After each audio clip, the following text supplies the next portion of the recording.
The man in the designer suit stood outside Nia's workplace at exactly 7 in the morning, holding a bouquet of white roses and wearing a smile that had once made her believe in forever. Nia saw him before he saw her, and every cell in her body screamed, "Run!" But her legs had gone completely numb, rooted to the pavement, her arms tightening instinctively around Wealth, where he sat strapped to her chest in his worn carrier. Her son, who had been babbling happily about the morning birds, went suddenly quiet, as if he could feel it too, as if even at 14 months old, his body understood that the air had changed.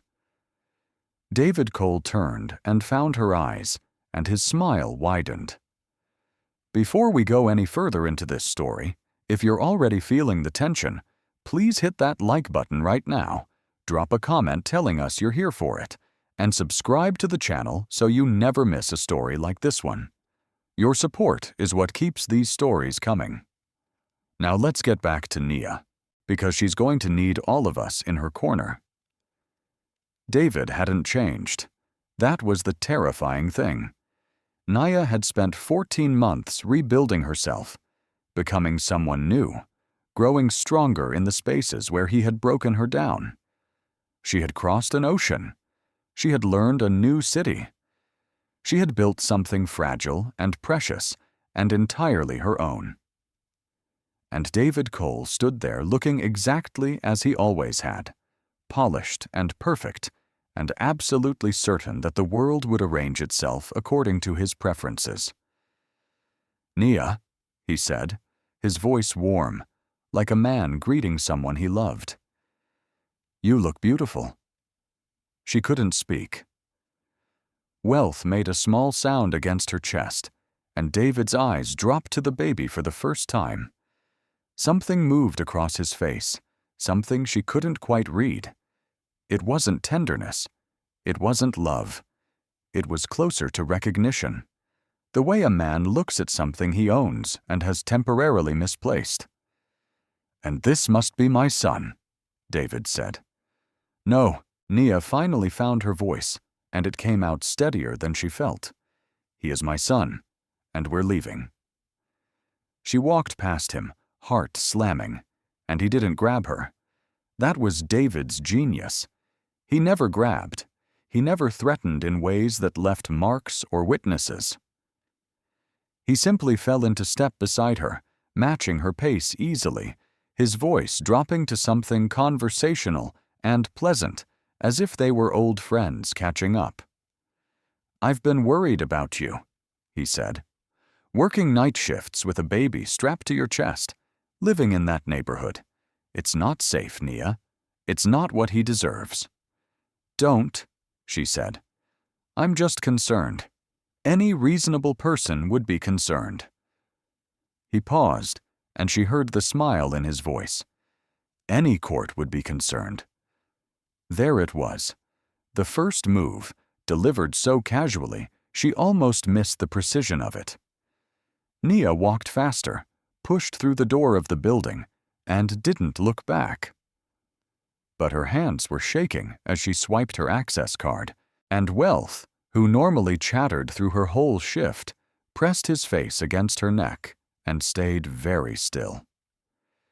She told herself it would be fine. She told herself David had found her before, and she had survived it. She told herself she had Ji-hoon now, that she wasn't alone, that things were different. But that evening, when she picked Wealth up from the neighbor who watched him during her shift, there was an envelope slipped under her apartment door. Inside was a single sheet of paper, a letter from a family law attorney in Seoul. David Cole, representing himself as Wealth's biological father, was filing for full and primary custody of his son on the grounds that the mother had removed the child from the country without consent and was currently living in an unstable and potentially dangerous environment. Nia sat on the floor of her small apartment, Wealth crawling in circles around her, and read the letter 3 times. Then she put it down very carefully, looked at her son, and said in a voice she made completely calm for his benefit, "It's okay, baby. Mama's got you." Wealth looked at her with Ji-hoon's eyes. No, she corrected herself immediately. He had his own eyes. But lately, he'd started making the same expression Ji-hoon made when something needed to be figured out. That quiet, focused look that said, "I'm thinking, and I won't be rushed." She didn't know when her son had started absorbing mannerisms from a man he'd only known for 6 months. She didn't know when Ji-hoon had become so woven into their daily life that Wealth carried him even in his absence. She picked up her phone and then put it down. She picked it up again.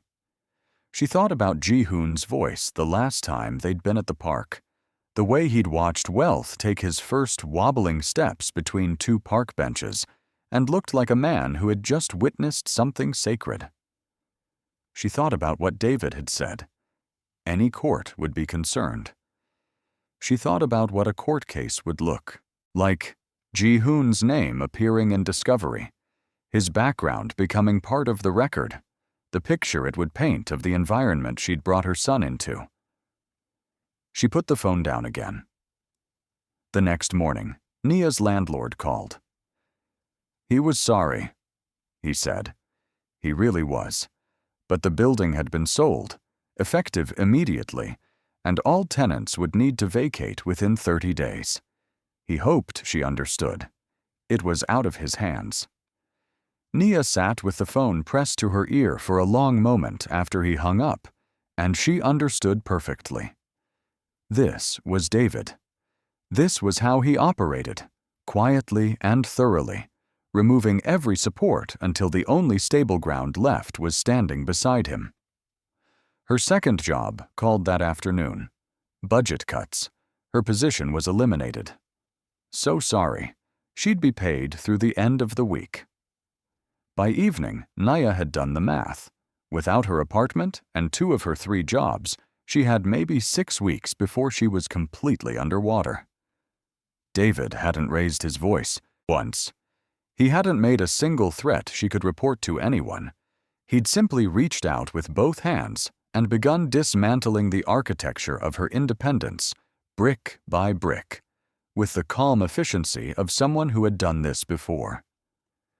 She was at the park the next morning because Wealth needed his routine, needed the open air and the leaves and the other children, needed to feel normal even when nothing was.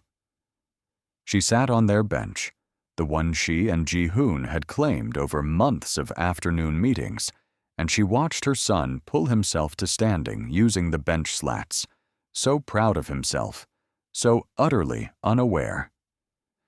She heard Ji-hoon's footsteps before she saw him.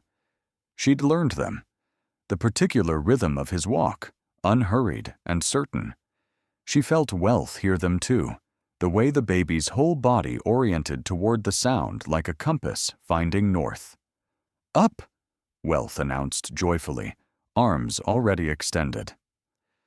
Ji-hoon crouched down, gathered the baby with the ease of someone who had been doing it for months, and Wealth wrapped both arms around his neck and sighed with deep contentment.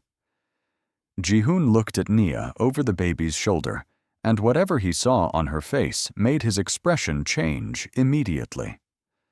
"Tell me," he said simply. So she did. She told him about David at the workplace, about the attorney's letter, about the apartment and the jobs. She kept her voice flat and factual because if she let any emotion into it, she would fall apart, and she couldn't fall apart in front of Wealth. Ji-hoon listened without interrupting, and his face went very still in the way she'd learned meant he was controlling something powerful underneath. When she finished, he was quiet for a moment. Wealth had fallen asleep against his shoulder, thumb in his mouth, completely trusting.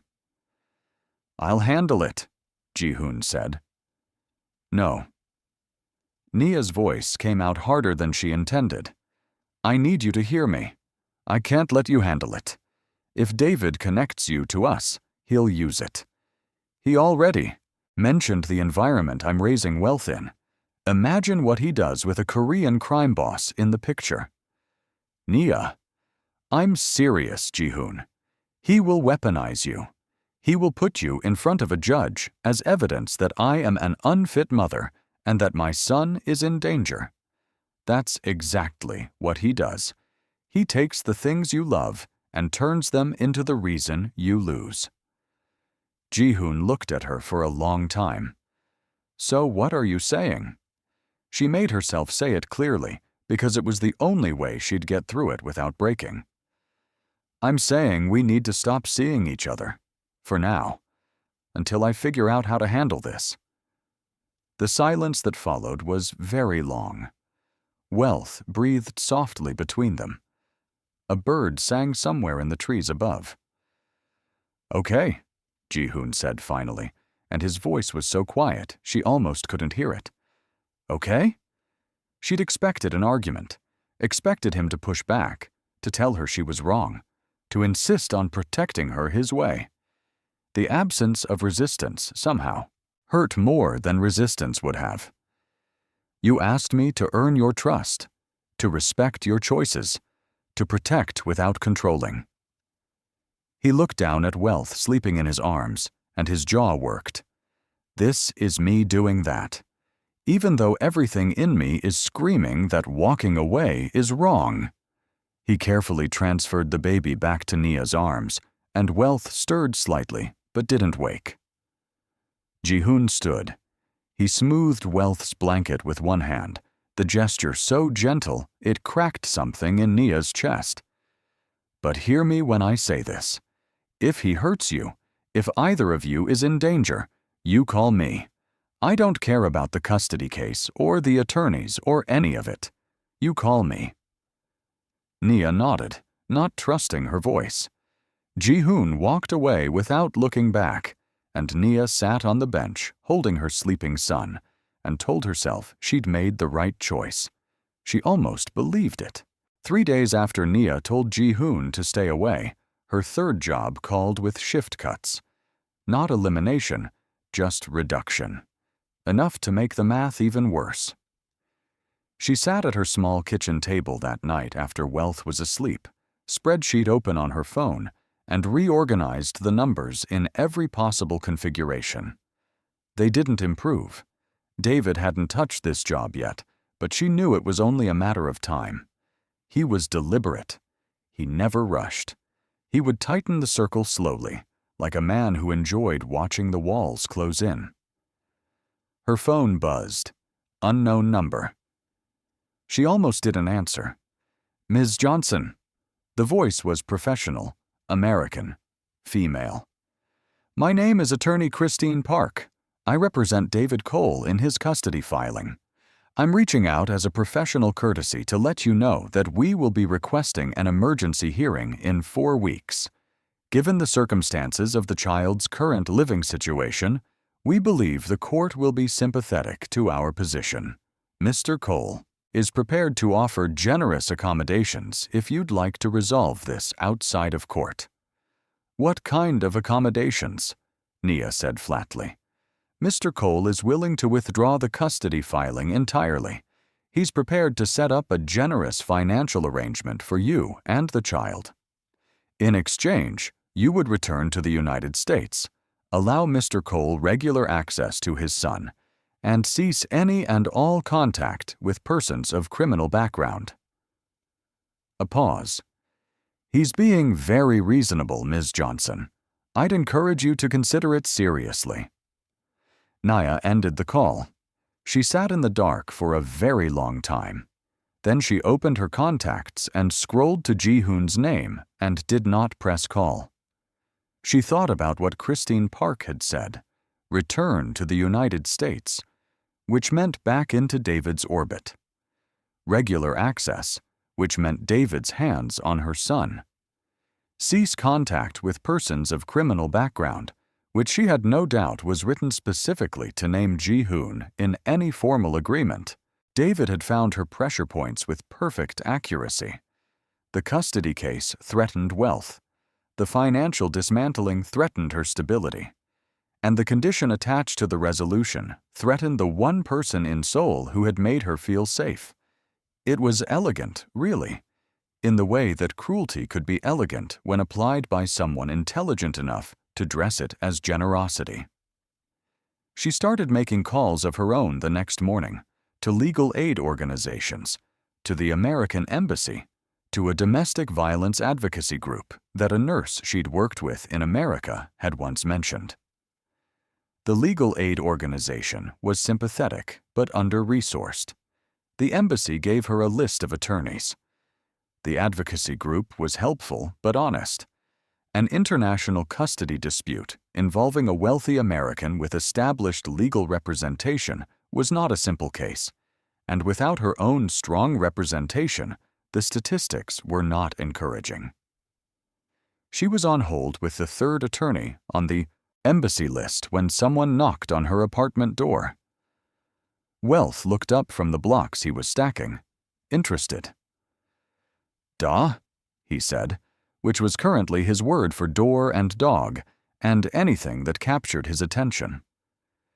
Naya opened the door with her phone still pressed to her ear and found a woman standing in the hallway. Korean, mid-40s, impeccably dressed, carrying a leather briefcase. She bowed slightly.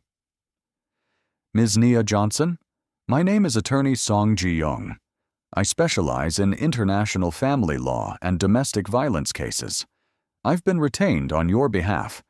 May I come in?" Nia took the phone from her ear. Retained by who? Attorney Song's expression remained professionally neutral. "I'm not at liberty to say, but I can tell you that my fees have been paid in full, that I have already reviewed the Cole filing, and that I have considerable experience dealing with cases exactly like this one. I can also tell you that the person who retained me specifically instructed me that you were to have complete control over all decisions. I work for you, Ms. Johnson. Only you." Nia stared at her for a long moment. Wealth had crawled to the doorway and was examining Attorney Song's shoes with serious interest. "He sent you," Nia said. "I'm not at liberty to say," Attorney Song repeated, but something in her eyes was kind. Nia stepped back from the door. "Come in." They talked for 2 hours. Attorney Song laid everything out with calm precision. David's filing had procedural weaknesses. The claim that Nia had removed Wealth without consent was challengeable because there had been no custody agreement in place, no legal paternity established, no court order preventing travel. David had never been on Wealth's birth certificate. Establishing paternity would take time, and during that time, the status quo, Wealth in Nia's care, was legally defensible. But, Attorney Song said carefully, the environment argument was a real vulnerability. If David could demonstrate that Nia was living in unstable conditions, that she was financially precarious, that the people in her life posed documented risks to the child's safety, that would carry weight. "He's manufacturing those conditions," Nia said. "I know, and we can demonstrate that. But it takes time, Ms. Johnson, and in the meantime, you need stability, consistent housing, consistent income, a documented support network." After Attorney Song left, Nia put Wealth down for his nap and sat on the floor of her bedroom with her back against the wall and let herself feel all of it for exactly 5 minutes. The fear, the exhaustion, the loneliness of fighting something this big. The complicated, painful warmth of knowing Ji-hoon had sent that attorney without being asked, without expecting anything, without even putting his name on it. When the 5 minutes were up, she got up off the floor and called him. He answered on the first ring. "Song Ji-young," she said. A pause. "Is she good?" "I was told she was the best in Seoul." "She is. Ji-hoon, you shouldn't have." "I didn't do anything," he said, and she could hear the careful neutrality in his voice. "I simply made a phone call to someone I know. That person made a referral. Whatever happens next is entirely your decision. Don't do that. Don't hide what you did behind technicalities. Nia. His voice dropped, shed the careful neutrality. He is dismantling your life while following every rule designed to protect men like him. You told me no violence. You told me to protect without destroying. This is me trying. This is the only way I know how to fight in his world. A pause. How is wealth? The question, so simple and so direct, broke through every wall she'd built in the last 3 days. He asked for you this morning, she said. He stood at the front door and said your name 3 times. She heard Ji-hoon exhale slowly. What does he call me? Nia almost smiled despite everything. Hoon. He can't manage the G part yet. Just Hoon. She paused. He looked for you at the park yesterday. I was there, Ji-hoon said quietly. I sat in my car down the block. I know that's strange. I just needed to know you were both okay. She didn't tell him she'd seen the car. She'd recognized it immediately and had deliberately not looked directly at it, because if she had, she would have walked over, and she couldn't afford to walk over. We're okay, she said. We're going to be okay. Yes, Ji-hoon said, with a certainty that had nothing to do with arrogance. You are, because I am going to make sure of it, in every way you'll allow me to. She was about to respond when her phone buzzed with another call. Unknown number again. She told Ji-hoon to hold on and switched over.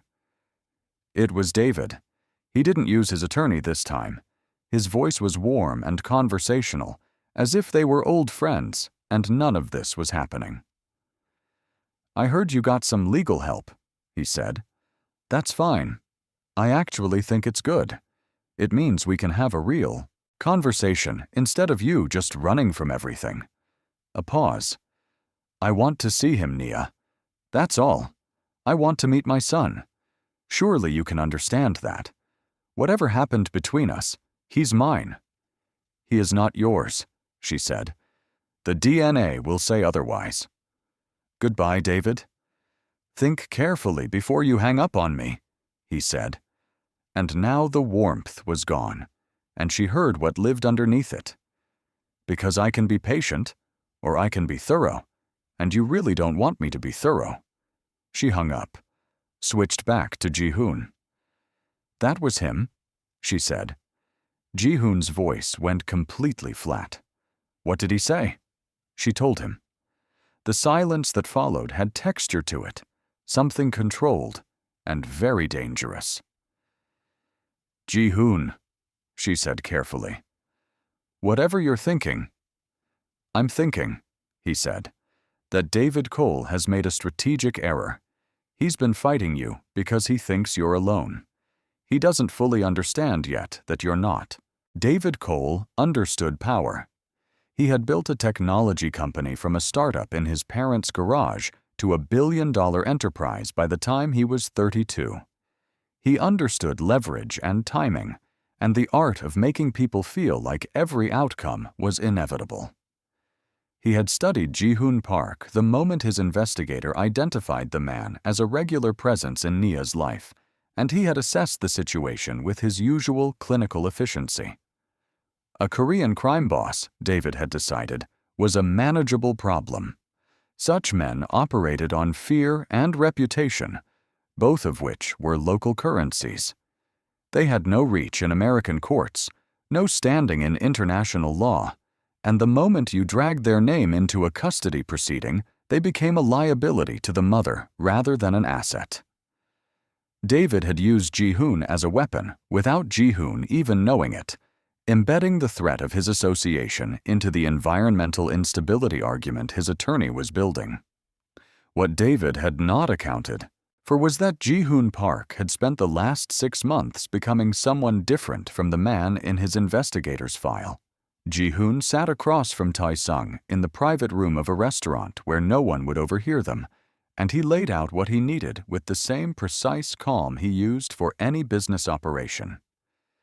I need everything on David Cole, Not the public profile. The real file. Financial irregularities, legal history, patterns of behavior, any closed cases involving women, anything his employees have signed NDAs about. He paused. And I need it through channels that can't be connected back to me or to Nia. Tae-sung studied his boss carefully. This is about the woman. This is about doing the right thing, Ji-hoon said, which occasionally requires doing it in ways that aren't entirely clean. Can you get it? I can get anything, Tae-sung said. But boss, if this man has the resources you're describing, then he's been doing this to other people. Men with money and a need for control don't just start. They practice. Ji-hoon looked at him steadily. Find the practice. While Tae-sung's network went to work, Ji-hoon made a different kind of call. A contact in Seoul's financial sector, a man who owed Ji-hoon a significant favor and had the kind of international connections that operated above criminal networks and below official government notice. A man who knew people in David Cole's business world. He made 3 more calls after that, each one careful, each one placing a piece on the board without revealing the shape of the game. Meanwhile, Nia was fighting her own battle. She showed up at Attorney Song's office every morning with Wealth in his carrier and a notebook full of documentation she'd been compiling since the day she left America. Bank records showing the date she'd opened her Seoul account and exactly how much she'd arrived with. Receipts for every rent payment, every grocery run, every pediatric appointment. A careful log of Wealth's developmental milestones, written in her neat handwriting, dated and detailed. Letters from the neighbor who watched Wealth during her night shifts, attesting to the arrangement and the child's consistent, happy demeanor. She was building a picture of a mother who was struggling but stable, deliberate but not reckless, poor but not negligent. She was counterbuilding against David's narrative brick by careful brick. Attorney Song watched her work and one morning said quietly, "You've done this before, this kind of documentation." "I started keeping records the first time he hurt me," Nia said, without looking up from her notebook. "My mother told me that when a powerful man decides you're a problem, your only protection is paper."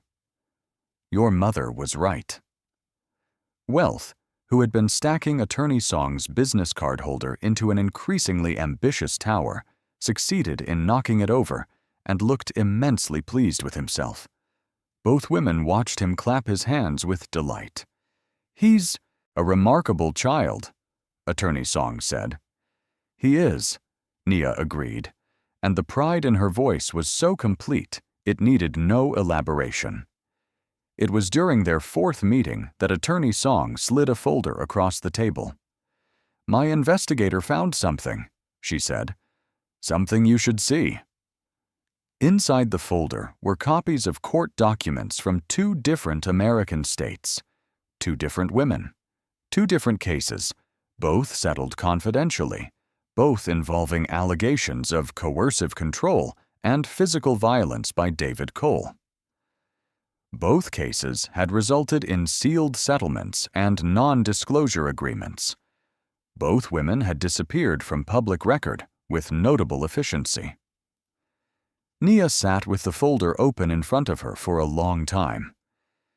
"He did this before," she said finally. "He practiced." "Yes," Attorney Song's voice was careful. "And if those women could be found, if they were willing to speak, it would fundamentally change the nature of this case. It would shift the question from whether you are a fit mother to whether David Cole is a safe father." They signed NDAs. NDAs have limits when the safety of a child is at question in a custody proceeding. Song paused. "I'm not making promises, but I want you to know the shape of what this could become, if we can find them."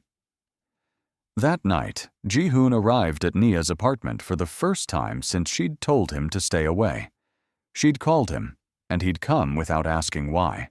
And when she opened the door, he looked at her face and then at Wealth, who was still awake past his bedtime, and immediately launched himself at Ji-hoon's knees with his whole 14-month body. "Up," Wealth demanded. "Hoon, up." Ji-hoon picked him up and held him with that practiced ease and looked at Nia over the baby's head. "Tell me everything." She did. She spread Attorney Song's documents on the kitchen table and walked him through all of it, and Ji-hoon read quietly, his face showing nothing, while Wealth sat in his lap and systematically removed Ji-hoon's watch and attempted to put it in his mouth. "The other women," Ji-hoon said when she finished, "my people may be able to find them." Song said they signed NDAs. NDAs protect David Cole. They don't protect David Cole's history from appearing in a custody proceeding where a child's safety is the central question.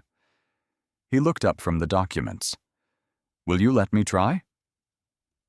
Nia looked at her son, who had given up on the watch and was now simply resting against Ji-hoon's chest, with his eyes growing heavy, fighting sleep with the stubborn determination of a child who doesn't want to miss anything. "Yes," she said. "But Ji-hoon, no pressure, no coercion. If those women don't want to be found, if they don't want to speak, we respect that. Understood?" He looked down at Wealth, who had finally lost the battle with sleep and gone limp and trusting against his chest. Ji-hoon was quiet for a moment. "He called me Hoon," he said softly. "He's been calling you that for a month." Nia watched them together and felt something settle in her chest despite everything. "He talks about you during the day, points at things and says your name. He found a photo I had on my phone and wouldn't let me put it away." Ji-hoon looked up. Something in his expression was completely unguarded, open in a way she'd only ever seen him be with Wealth. "Which photo?" "The one from the park, 3 weeks ago. You were on the ground with him, both of you looking at something in the grass. A bug, I think. You both had the same expression, completely fascinated." Ji-hoon was quiet for a moment. Then, "I need to tell you something." "Okay." "I haven't been entirely passive while you've been handling this. I've been building something. Information, contacts, leverage against Cole. I didn't tell you because you asked me to stay away, and I was trying to respect that." He met her eyes. "But I won't keep it from you. Everything I'm doing, every move. I'll tell you first." "No, surprises. No decisions made without your knowledge. That's the promise I'm making." Nia looked at him for a long time. "What have you found?" "That David Cole has done this before. Twice." He slid a piece of paper across the table that matched what Attorney Song had given her. "And that he has financial irregularities in his Seoul operation that certain regulatory bodies would find very interesting if they were made aware." He paused. "I haven't done anything with that information yet. I'm telling you it exists. You're giving me a weapon. I'm giving you options. What you do with them is your choice." Wealth stirred in his sleep, murmured something that sounded like Hoon, and went still again. Ji-hoon looked down at him with an expression that didn't have a name for it. It was too complete to be any single emotion. "I love him," Ji-hoon said quietly. It was the first time he'd said it out loud. "Whatever happens with any of this, I need you to know that. I love him, and I love you, and I will spend whatever time you allow me proving that those words mean something." Nia didn't answer immediately. She sat across the table from this man who had started as her employer and become something she didn't have a word for yet, and she thought about David's voice on the phone, patient or thorough, and she thought about her mother's voice, "Paper is protection," and she thought about Wealth saying Hoon and pointing at a photograph. "Don't make promises you can't keep," she finally said. "I keep my promises," Ji-hoon said. "Ask anyone who's ever made a deal with me." Despite everything, Nia almost smiled. That is both reassuring and slightly terrifying. I know. He did smile, small and real. But it's still true. David Cole made his first serious mistake on a Tuesday. He had been in Seoul for 2 weeks, operating with the assumption that his attorney's process and his financial pressure were sufficient to force Nia's hand. He had not yet received any indication that his approach wasn't working. His investigator had reported that Nia was meeting regularly with an attorney, which was expected and even welcomed, since David's position was strong, and a legal battle would drain Nia's resources far faster than his own. He had noted Ji-hoon's continued absence from the picture and took that as evidence that the crime boss had recognized the liability of his involvement and withdrawn. What he had not noted was that Ji-hoon's absence from the visible picture was not absence at all. It was strategy. David made his mistake by sending 2 men to follow Nia from Attorney Song's office on a Tuesday afternoon. Not to harm her, he would have said if asked. Simply to apply pressure. To remind her that she was watched, that her movements were known, that privacy was a privilege she didn't currently have. It was a tactic he'd used before, a way of making the walls feel closer without technically doing anything actionable. What David didn't know was that Min-jae had had 2 of his own people on Nia since the morning after she'd told Ji-hoon about David's arrival. Quiet, skilled, invisible people who had spent a decade protecting someone who had powerful enemies and knew exactly what surveillance looked like. By 11 that morning, Min-jae had photographs, vehicle registrations, and through 3 quick phone calls, the identity of the man who had hired the 2 followers. It connected directly to a private security firm with David Cole's company listed as a client. Ji-hoon was in a meeting when Min-jae sent the file. He looked at it once, excused himself from the meeting, and called Nia. "Don't go home the usual way tonight," he said. "Call me when you're leaving Song's office. I'll have someone meet you." "What happened?" "He had people following you today. We have documentation. So does Song. I'm sending it to her now." A pause. "This is actually good news." "How is being followed good news?" "Because in a custody proceeding that's building an argument around your fitness as a mother, the other party conducting surveillance on you is a significant counter-narrative. It demonstrates a pattern of control and intimidation." He paused again. "Song will know what to do with it." Attorney Song's response when she received the file was to immediately file an emergency motion documenting the surveillance and requesting a preliminary hearing before the scheduled date. She also sent a formal letter to David's attorney noting that any further surveillance or contact would be treated as harassment and documented accordingly. David's response arrived the next day. Not through his attorney this time. He showed up at the park. Nia was there with Wealth, who was in the middle of a deeply serious investigation of a puddle that had appeared overnight between the sandbox and the bench. He was prodding it with a stick with the focused intensity of a scientist, occasionally looking up to share his findings with Nia in the detailed babble that was his current primary language. Nia saw David coming across the grass and felt the cold drop through her stomach, but she kept her face calm. She reached into the stroller pocket for her phone without taking her eyes off her son and sent Ji-hoon a single word: "Park." David sat on the bench beside her without being invited. He looked at Wealth with that same expression she'd seen at the workplace, that possessive recognition, and for a moment he said nothing. "He looks like me," David said finally. "He looks like himself," Nia said. David watched Wealth for a moment longer. The baby had abandoned the puddle and was now attempting to climb a small slope of grass, very focused, unaware of the adult conversation happening nearby. He's going to need things I can provide. Good schools, security, opportunities. Are you really going to let your pride deny him that? This isn't about pride. Then what is it about? Because from where I'm sitting, you've taken my son to another country, surrounded yourself with criminals, and are struggling to make rent while telling yourself it's all for him.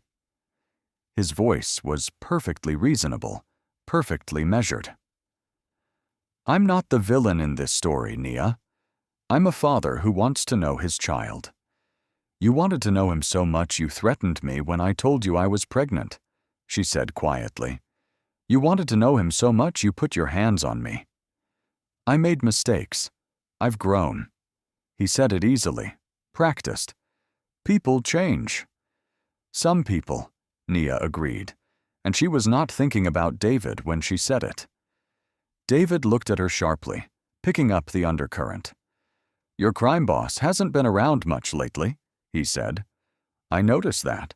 Smart man, recognizing when he's in, over his head. If he's so smart, you probably shouldn't underestimate him, Nia said. Wealth had conquered the small slope and was now standing at the top of it with both arms raised in triumph, looking around for an audience. He saw Nia and squealed. Then he looked at David with the frank, assessing stare of a child who had not yet learned to perform politeness, who simply evaluated whether something was good or not based on instinct. Wealth looked at David for a long moment. Then he turned away deliberately and began making his way back down the slope toward Nia, clearly unimpressed. Something crossed David's face that wasn't quite anger. Something uglier. A man unaccustomed to being dismissed by anyone, including a 14-month-old. I'm going to win this, Nia, he said, and the warmth had entirely left his voice. One way or another.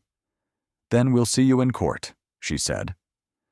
After he left, Nia sat with Wealth in her lap, his small, warm weight grounding her, and she waited.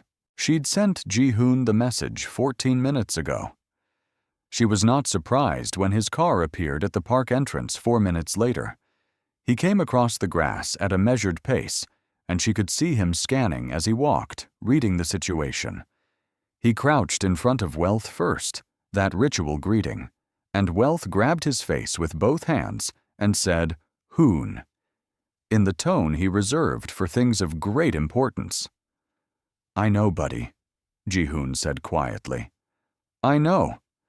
He sat on the bench beside Nia, and she told him what David had said, and Ji-hoon listened with that perfect stillness. And when she finished, he said, He's scared. He didn't seem scared. He came to the park himself instead of sending his attorney. He's watching you, following you, trying to shake you loose in person. That's not what a man who's winning does. Ji-hoon looked at her. That's what a man who's discovering that the ground isn't as solid as he thought does. What have you done? I told you I'd tell you. Everything. He reached into his jacket and pulled out a folded document. Tae-sung found one of the women. Her name is Lauren. She's in Chicago. She didn't just sign an NDA. She signed under what her own attorney now believes was coercive circumstances. She's been wanting to speak for 2 years, but had nothing to speak into. Ji-hoon paused. Song can connect with her attorney. Lauren's NDA is breakable, and she wants it broken. Nia held the document and felt the ground shift slightly, not in a destabilizing way. In the way the ground shifts when something that has been wrong for a long time begins the slow process of becoming right. And the financial irregularities? She asked. Reported to the relevant authority this morning through a third party with no connection to either of us. Ji-hoon's voice was neutral. Regulatory investigations have their own timeline. but they tend to complicate legal proceedings significantly for the person being investigated. You've been busy.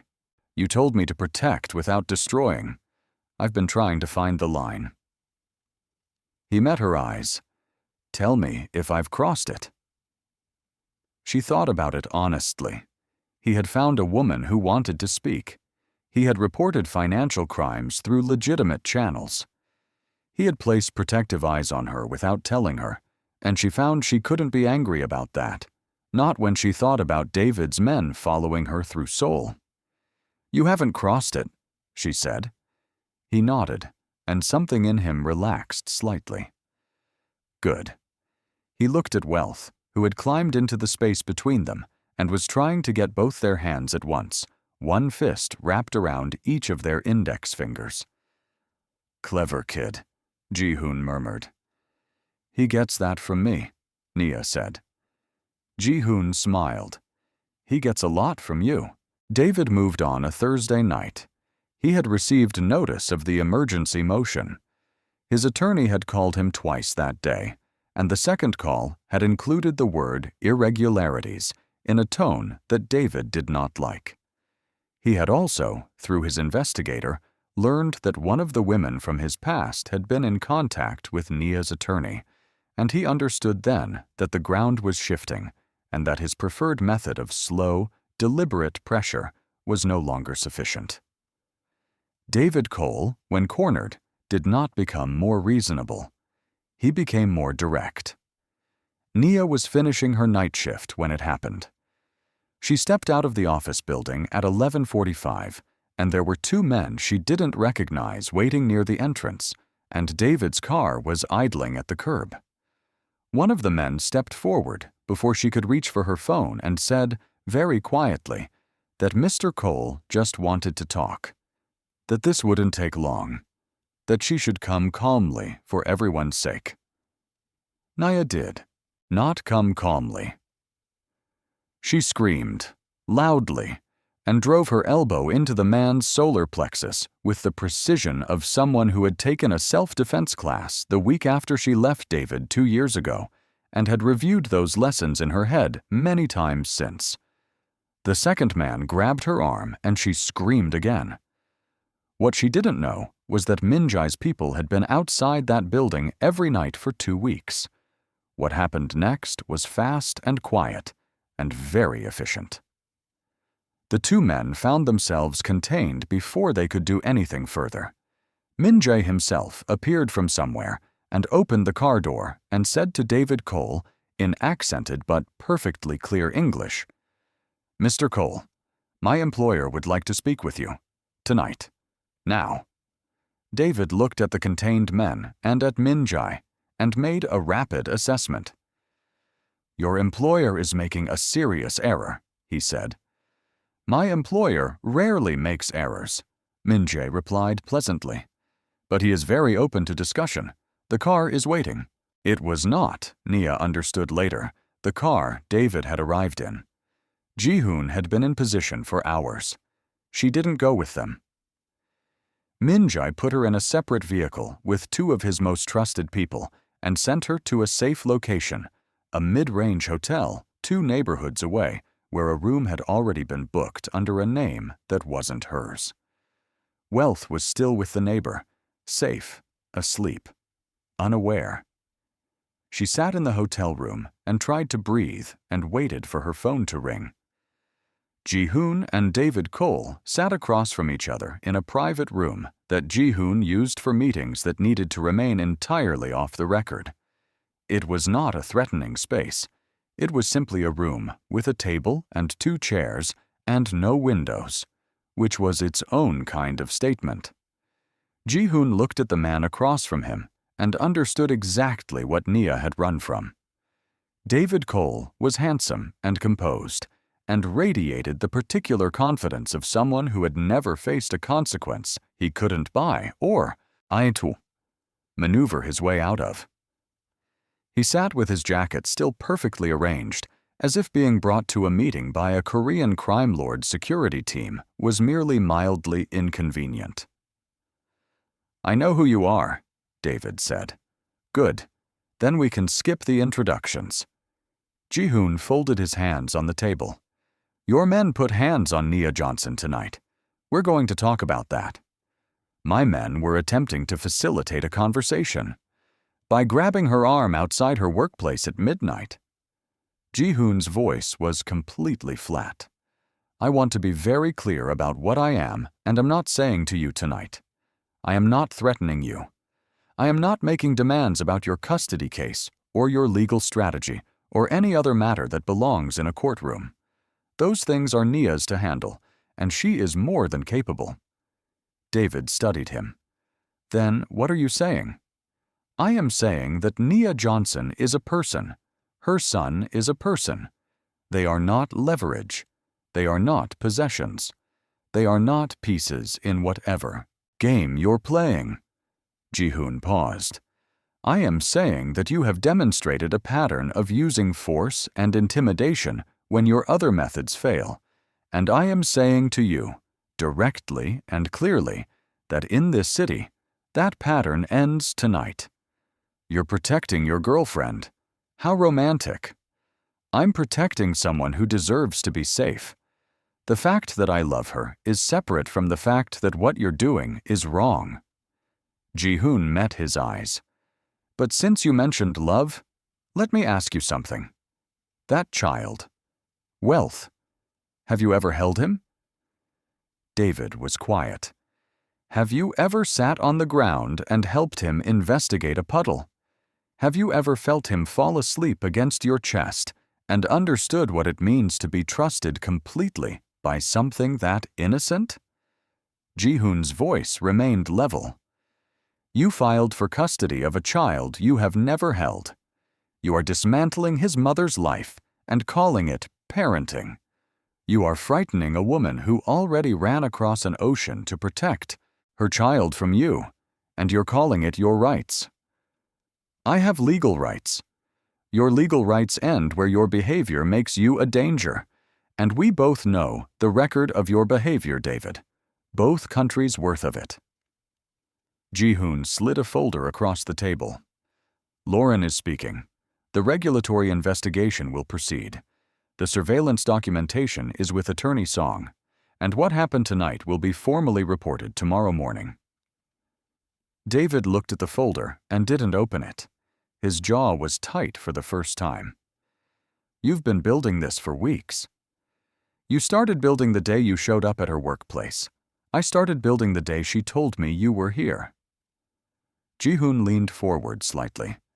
Here is what I'm offering. Withdraw the custody filing. Agree to no further contact with Nia or Wealth without a formal legal arrangement that she consents to. Leave Seoul, and I keep tonight private. I don't report what your men did in a way that adds criminal charges to your already complicated situation. I simply return to my life, and you return to yours. And if I don't, then everything we've built goes to every relevant authority, in both countries, at once. Your investors will have questions. Your board will have questions. Lauren will have a platform. And you will be managing the worst year of your professional life from a Seoul courtroom. Ji-hoon sat back. You are smart enough to know which path makes sense. The silence stretched. David Cole sat across from Ji-hoon and did something that clearly cost him enormously. He thought. I want something on record, David said finally. Formal paternity established. His name on the birth certificate. I'm not asking for custody. I'm not asking for access. Just acknowledgement. Ji-hoon looked at him for a long moment. That is Nia's decision, not mine. I'll put the request to her. If she agrees, Song will handle the legal arrangement. If she doesn't agree, you accept that, and we proceed as I described. It took another hour, but David Cole signed a preliminary agreement that Song would formalize in the morning. He withdrew the emergency motion that night through his attorney. He flew back to the United States the following afternoon. Ji-hoon called Nia from outside the meeting room at 2 in the morning. It's handled, he said. She exhaled once, long and slow. What did you do? I talked to him. A pause. He made a request. It's yours to decide. I'll tell you everything when I see you. Are you okay? The question clearly surprised him. She heard it in the brief silence before he answered. Yes, are you? I will be. She sat in the hotel room and pressed the phone against her cheek. Ji-hoon, thank you. You don't have to thank me. I know I don't have to. I want to. She paused. Come get me? I want to go get Wealth. I want to go home. I'll be there in 10 minutes, he said. I'm already in the car. Wealth took his first truly confident steps. No furniture, no hands, just himself and the open air and pure determination on a Sunday morning in Ji-hoon's penthouse. He had been cruising the furniture for weeks, building confidence, testing limits, doing the extensive research that babies conduct before committing to something as consequential as bipedal locomotion. He had practiced his balance against Ji-hoon's couch, against Nia's legs, against the low coffee table that Ji-hoon had quietly moved to a safer position once Wealth started pulling himself up on it. He had fallen many times, and each time looked briefly outraged before deciding that falling was simply data and getting back up. On this particular Sunday morning, he was standing between Nia and Ji-hoon, who were sitting on the living room floor on either side of him, about 4 feet apart. Wealth looked at his mother, looked at Ji-hoon, looked at the space between them with the expression of a general assessing a field. Then he walked. 4 steps, 5, his arms out for balance, his whole face blazing with concentration and joy. And then he reached Ji-hoon and grabbed 2 fistfuls of his shirt and crowed with triumph. And Ji-hoon caught him and said, "Yes," with a ferocity that made Wealth startle and then laugh. And Nia burst into tears that she was not even slightly ashamed of. Ji-hoon looked up from Wealth's triumphant face and saw Nia crying and said with complete sincerity, "Are you okay?" And she laughed through the tears and said, "I'm fantastic. He walked. He actually walked." And Ji-hoon reached across the space between them and took her hand, and they sat there on the floor of his penthouse while Wealth tried to walk back to Nia and managed 3 steps before sitting down hard and looking puzzled. And all 3 of them were laughing. And it was ordinary and extraordinary at exactly the same time. That was the moment Nia stopped being afraid. Not of David, though the fear of him had already been diminishing since the filing was withdrawn and the calls stopped. Not of Ji-hoon's world, though that was a more complex thing she was learning to hold carefully. She stopped being afraid of this, of the 3 of them together in a room, laughing at a baby learning to walk, being a family in the ways that mattered before anyone had decided to call it that. Attorney Song had formalized the withdrawal of David's filing the week before. The regulatory investigation into his Seoul operations would take months and was out of everyone's hands. Lauren had given her statement and was working with her own attorney on the NDA challenge. These were things moving in their own time, and Nia had learned to let them move without trying to control every outcome. David's request about the birth certificate she had thought about carefully. She'd talked to Attorney Song. She'd talked to Ji-hoon, who had told her it was entirely her choice, and then had very deliberately not offered an opinion until she asked for it directly, at which point he said simply, "Wealth deserves to know where he came from. That's different from David Cole deserving anything." She'd thought about that for 2 days. Then she'd called Song and said to make the arrangement formal. Paternity acknowledged. No custody.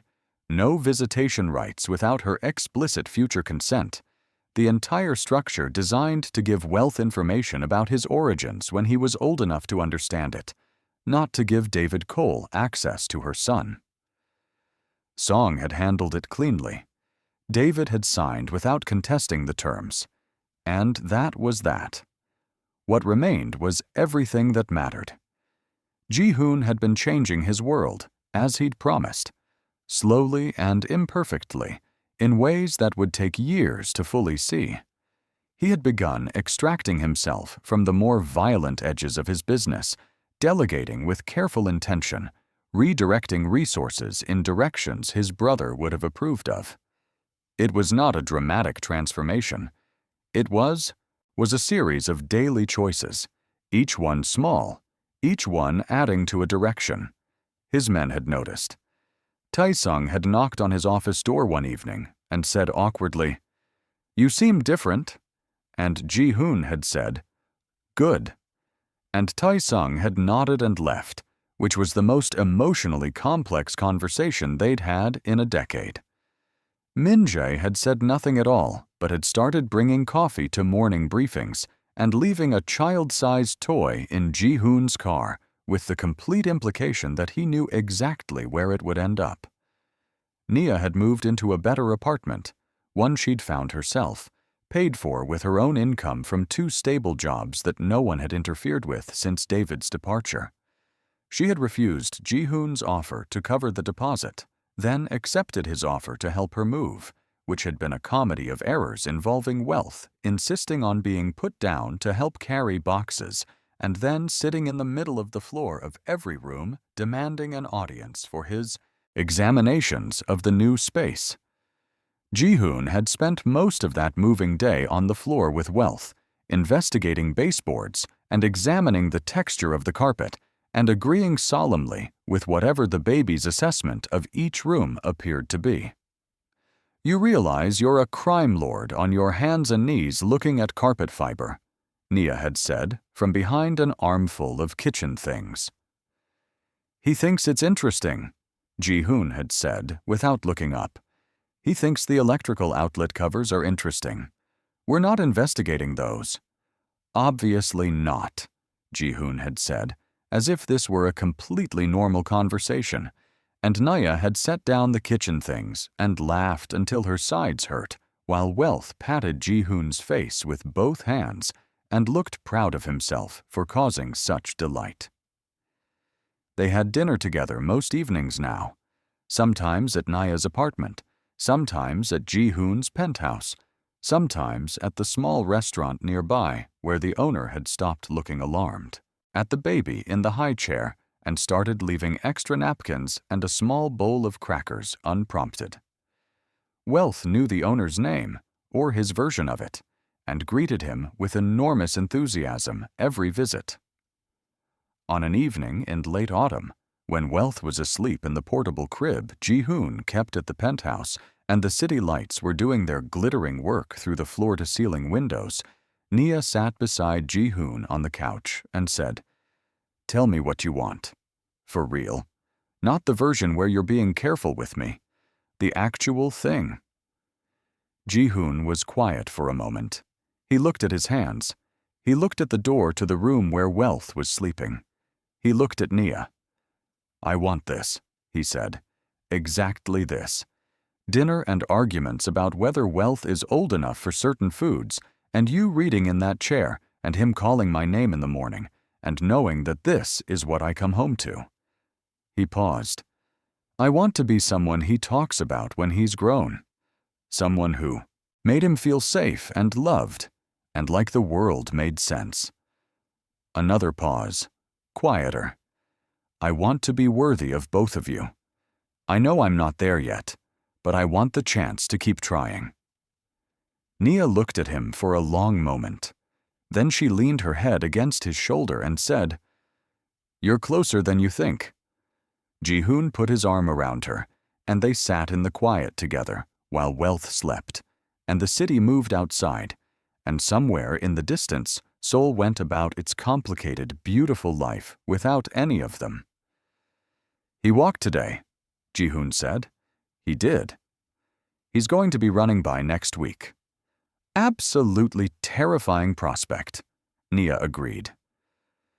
They sat with that for a moment, the pleasant fear of something growing and becoming, something that couldn't be controlled or slowed, but only witnessed and cherished. My brother would have loved him, Ji-hoon said quietly. I know, Nia said. I think Wealth would have loved him too. He has good taste in people. Ji-hoon smiled, and it Woo-chok-soo reached his eyes completely, and the man who had once stood frozen in his pristine penthouse while a baby grabbed his Italian leather shoe was nowhere to be found. In his place was someone who had chosen, daily and imperfectly, and with his whole heart, to be different. In the room down the hall, Wealth slept in perfect peace, dreaming whatever babies dream when they are completely safe. His name meant abundance, and in the strange and unlikely and absolutely right family that had gathered itself around him, he had exactly that. An abundance of love, of laughter, of people willing to sit on the floor and take the world seriously at his pace.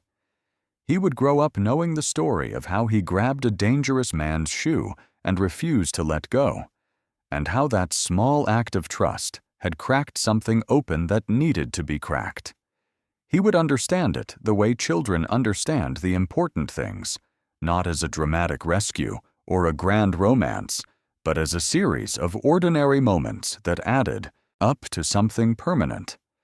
And perhaps that is the greatest truth this story carries. That transformation rarely arrives with fanfare. It arrives in the gap between one choice and the next, in the small decision to stay when leaving is easier, to speak the words instead of buying them, to pick up the child even when you don't know how. David Cole had power and resources and a lifetime of getting what he wanted, and he lost to a woman with a notebook full of receipts and a man who had learned that love is not a weakness to be exploited, but a line in the sand that certain people will not cross. We are reminded that coercive control does not always look like violence. Sometimes it looks like flowers and attorneys and buildings sold and jobs lost. Sometimes the cage is built from the appearance of concern. And sometimes the person who dismantles that cage does it not with force, but with documentation, with presence, with the quiet and consistent choice to show up. We are reminded that children see more than we give them credit for. Wealth chose Ji-hoon before Ji-hoon had chosen himself. He looked at a man the world called dangerous and saw someone worth trusting. And he was right, not because Ji-hoon was already worthy, but because he became worthy by being chosen. We are reminded that single mothers are not waiting to be rescued. Nia built her own case, kept her own records, made her own decisions at every step. What she needed was not a hero, but a partner who understood the difference. And we are reminded that love, when it is real, asks nothing except that you keep showing up, that you hold the child when you don't know how, that you say the words and mean them, that you choose, every day, the person you want to be, over the person fear has made you. Thank you so much for staying with this story all the way to the end. If any part of it moved you, made you think, made you smile, or reminded you of something important, please leave a comment below and tell us what stayed with you. Hit the like button if this story was worth your time, and subscribe to the channel so you're here when the next one comes. Every comment, every like, every subscription is what makes it possible for us to keep telling stories that matter. Until next time, remember that you are one choice away from becoming who you were always meant to be.